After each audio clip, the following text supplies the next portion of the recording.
Bonjour à tous et bienvenue sur la chaîne d'Adrien Zanetta, donc je m'appelle Adrien Zanetta, comme vous en doutez, ou alias Crow pour certains.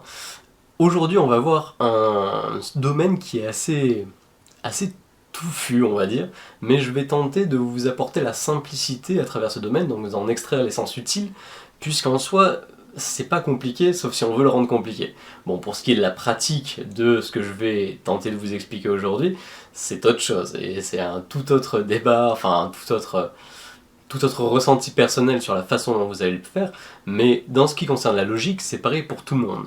Donc je vais tenter de vous montrer comment avoir la logique et le raisonnement derrière toute forme de blocage, toute forme de désir d'évolution, que ce soit intérieur ou extérieur, afin que vous puissiez vous-même tenir ce raisonnement de manière absolue à chaque fois que vous rencontrez dans votre vie quelque chose qui vous donne l'impression de vous retenir, de vous tirer en arrière, de vous freiner, ou à chaque fois que vous voulez tout simplement surpasser un obstacle ou une épreuve, peu importe comment on le voit.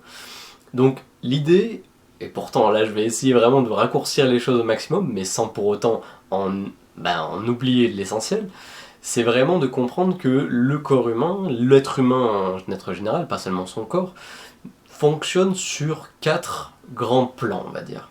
Donc le plan principal, c'est celui qu'on connaît le mieux généralement, c'est le corps, d'accord, l'espace physique, l'espace où se manifeste soit la bonne santé, soit la moins bonne santé, entre autres. C'est l'espace des sportifs et l'espace de tous les jours, c'est celui que vous utilisez pour marcher. L'autre espace qu'on connaît aussi bien, peut-être pas aussi bien, mais qu'on a tendance à être familier en tout cas avec, la plupart du temps, c'est l'espace qu'on appelle émotionnel. Et c'est là que je vais commencer la logique, vous allez vite comprendre pourquoi c'est important. Si le corps je le mets là, l'émotionnel on va le placer là. Ne cherchez pas à comprendre pourquoi, vous allez voir à la suite. Donc l'émotionnel c'est entre guillemets la strate, ce que je vais appeler supérieure, non pas en termes d'importance, mais en termes de boucle d'impact, on va dire. L'émotionnel, je pense pas que j'ai trop besoin de vous l'expliquer, c'est tout ce qui a rapport avec le ressenti, on va dire, réactif aux choses, c'est-à-dire quand vous êtes bien avec vous-même ou vous êtes moins bien, c'est la tristesse, c'est la joie, la colère, c'est toutes les émotions qu'on connaît, c'est aussi ce qui nous rapproche pour la plupart de la communication animale. C'est-à-dire qu'un animal ressent des émotions au même titre que nous, et c'est ce qui nous permet de communiquer avec eux. Donc c'est ce qui nous permet évidemment de communiquer entre les êtres humains, mais on n'a pas que ça généralement. On a la strate encore supérieure, donc le corps, l'émotion, et la strate supérieure, c'est ce que j'appelle le mental. Donc le mental c'est quoi? C'est tout ce qui concerne les pensées, mais pas seulement. C'est tout ce qui concerne le rationalisme, c'est-à-dire tout ce qui va être mettre en ratio ce qui est autour de vous. Et vous comprenez. Mettre en ratio, c'est quoi? On a tous fait ça, je pense, à l'école au moins une fois, je vous le souhaite. C'est-à-dire prendre un objet, mettre une barre, et puis mettre un autre objet en dessous. C'est ça, mettre en ratio. Mettre en ratio, c'est essayer de découper un ensemble dans autant de possible un autre ensemble. C'est-à-dire mettre des cases, prendre un ensemble et le découper en d'autres cases. Mettre en ratio, c'est séparer les choses. D'où le symbole, une chose séparée par une autre en fait. Donc c'est tout simplement ce qui va nous permettre de catégoriser autant nous que les autres, que les objets. C'est très bien pour classer, c'est très bien pour raisonner, c'est très bien pour faire les maths, c'est très bien pour beaucoup de choses.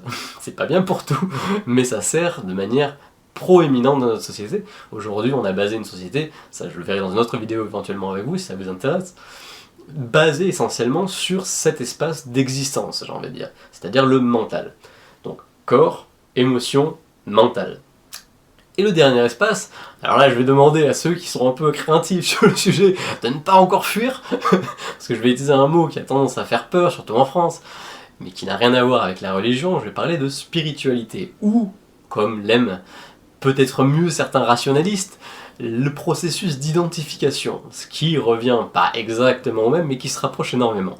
Donc le processus d'identification, qui est la 4e et dernière étape, je vais essayer de rester dans le cadre, va être entre guillemets là pour déterminer qui vous êtes, c'est-à-dire à quoi vous vous rapprochez. Donc ça peut être effectivement un organisme, ça peut être votre entreprise, votre famille, votre religion, ça peut être vous-même dans un sens plus profond, etc., etc. Ou ça peut être ne pas avoir le sentiment d'appartenir à quoi que ce soit d'extérieur. Et généralement, quand on arrive à ce point-là, c'est qu'on a fait de la méditation, d'une manière ou d'une autre. Mais bon, ça, ce sera dans un autre sujet. En ce qui concerne la façon dont je place ces choses, c'est parce qu'elles ont toutes une interaction les unes avec les autres, un peu comme des poupées gigognes. Je sais pas si vous avez déjà vu ce genre de poupées, des poupées russes comme on appelle ça, c'est-à-dire c'est une petite poupée qui est dans une plus grosse poupée, qui est dans une plus grosse poupée, qui est dans une plus grosse poupée, etc., etc. Ce qui fait que chaque niveau va avoir une interaction très très importante avec ses voisins. Et entre guillemets, c'est un processus mathématique, dans le sens où, bon, ceux qui ont étudié les maths à un certain niveau le savent, lorsqu'on a un souci de résolution sur un plan, on va chercher à aller sur le plan supérieur pour résoudre l'ensemble, et lorsqu'on va revenir sur le premier plan là où on avait le souci sera résolu, alors qu'il aurait pu être insoluble sur ce plan-là. Donc mathématiquement, l'être humain fonctionne un peu de la même manière. C'est-à-dire que si on a un souci vraiment sur le plan physique, généralement, le plan au-dessus va être source de la solution. Et ce qu'on sait, de source sûre, c'est que la plupart des émotions, notamment les blocages, que ce soit des traumas ou des difficultés à lâcher une situation émotionnelle qui nous a pesé, donc tous ces genres de choses vont créer, avec le temps, des manifestations de maladies, etc. Que ce soit à travers la réduction du système immunitaire, que ce soit même à travers la symptomisation de certaines choses. Par exemple, on peut avoir la manifestation d'un blocage. Le cancer, des fois, ça peut être aussi dû à quelque chose qui reste bloqué, d'accord ? Ou la perte de sa voix, enfin, plein de choses. Les otites, parce qu'on n'a pas envie d'écouter ses parents, enfin, c'est assez récurrent chez les enfants. Je vous laisserai vous renseigner là-dessus plus en détail, enfin, je vais pas faire une vidéo de 3 heures là-dessus, mais l'idée c'est ça. Donc, lorsqu'on veut résoudre un problème physique, et encore une fois, ce n'est pas l'unique solution, mais c'est une des premières façons pour vous sortir de quelque chose de récurrent, d'accord ? Encore une fois, vous pouvez avoir un problème physique et puis le résoudre par la voie physique de manière normale, en faisant du sport, etc., enfin, genre de truc classique, mais des fois c'est récurrent. Donc on va chercher dans la solution au-dessus, l'émotionnel. L'émotionnel aussi, c'est ce qui permet d'être le moteur donc, de votre vie et de la façon dont vous bougez. Encore une fois, c'est ce qui vous fait bouger. La colère, ça vous donne envie de bouger. La joie, ça vous donne envie de bouger. Le plaisir, ça vous donne envie de bouger. Toutes les émotions que vous pouvez ressentir, c'est votre moteur.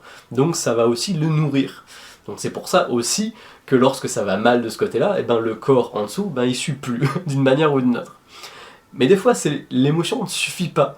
Donc on va chercher au plan au-dessus encore une fois, et on tombe sur la psyché, le rationalisme, la façon dont on réfléchit, dont on analyse les choses, et en quoi ça permet de résoudre les émotions. Imaginons cette fois-ci que votre souci se situe au niveau des émotions, c'est-à-dire que vous avez du mal à contrôler vos émotions, vous avez du mal surtout à maîtriser vos émotions.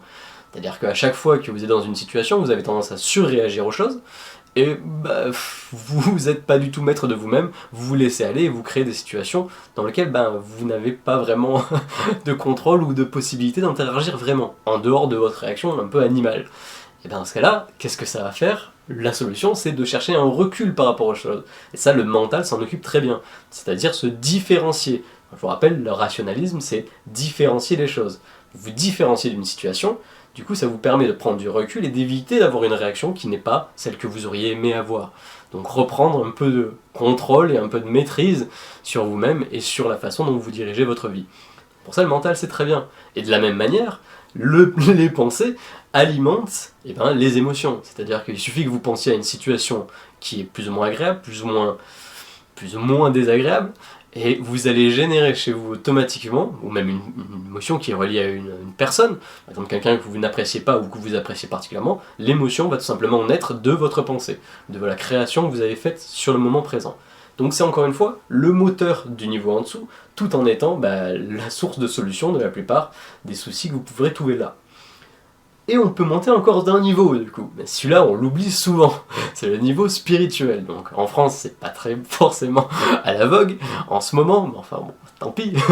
Mais reste que lorsqu'un problème mental se situe là, le problème spirituel ou la résolution se fait par le spirituel. Donc comment ça se fait ça ? C'est-à-dire que lorsque votre mental va se mettre à dissocier les choses, et dissocier les choses trop, c'est-à-dire ça va généralement être la source de la dépression par exemple, le sentiment d'isolation, le sentiment de trop réfléchir, l'insomnie, le fait d'avoir des pensées obsessives, j'ai envie de dire 95% des problèmes modernes. Mais encore une fois, on a construit notre société basée sur ça, et on a tendance à oublier les autres étapes. Et la solution à ça, c'est tout simplement de passer au-dessus. C'est-à-dire d'aller chercher le processus d'identification qui nous relie à ces pensées. C'est-à-dire qu'est-ce qui va générer ces pensées. C'est pas forcément vous, si elles sont obsessives ces pensées, c'est quelque chose que vous avez quelque part, que vous ne savez pas où trouver et qui ne sert à rien finalement que vous sachiez identifier mentalement, vu que c'est le plan du problème, le mental. Donc chercher à comprendre pourquoi vous aviez des pensées obsessives, eh ben, c'est comme essayer d'éteindre du feu avec du feu. Ça ne marchera pas. Vous pouvez toujours essayer. Donc pour réussir à vous débarrasser de pensées obsessives, de choses qui sont mentalement assez troublantes, le mieux reste d'aller chercher ce à quoi vous vous identifiez. Pourquoi ça marche aussi bien? Ben tout simplement, enfin, il y a plein de raisons pour lesquelles ça marche aussi bien, comprenez-moi. Mais une des raisons principales pour lesquelles ça marche aussi bien, c'est que une fois que vous savez profondément qui vous êtes, dans les détails, dans la subtilité, et c'est un processus illimité. C'est aussi pour ça que je le précise, même si on le verra dans une autre vidéo, mais cette dernière étape, contrairement aux autres, c'est la dernière étape parce qu'elle n'a pas de fin. C'est un processus qui peut prendre toute une vie et qui, à la fin de la vie, vous n'avez même pas commencé concrètement. Mais ça permet, en tout cas, de gérer l'équilibre de tous les niveaux en dessous. Et de manière très agréable généralement. Enfin, pas au début, parce que au début, on cherche ses marques. Mais c'est un peu l'idée. Mais peu importe. L'idée, c'est que, une fois que vous avez trouvé ce à quoi vous vous identifiez et qui n'est pas vous, en vous débarrassant, vous vous débarrassez aussi de ce qui provoque derrière le mental qui va limiter qui vous êtes, ce que vous êtes capable de faire. Donc ça va aussi avec les croyances limitantes et ce genre de choses comme ça, dont les coachs aiment bien parler. Mais encore une fois, pour se débarrasser de croyances limitantes, il faut savoir qui on est au fond de nous. Et encore une fois, je ne vais pas aborder les pratiques dites spirituelles, je conserve ça pour une autre vidéo. Là, le tout, c'est que vous compreniez bien l'emboîtement hiérarchique qui existe entre tout ça. Donc voilà la logique finalement de toute évolution humaine, et c'est quand même formidable que l'être humain ait autant de possibilités d'évoluer et une telle diversité que n'ont pas la plupart des êtres vivants, mais c'est vraiment ce qui fait de nous des êtres humains, la possibilité qu'on a justement d'aller au-delà même de notre propre réflexion.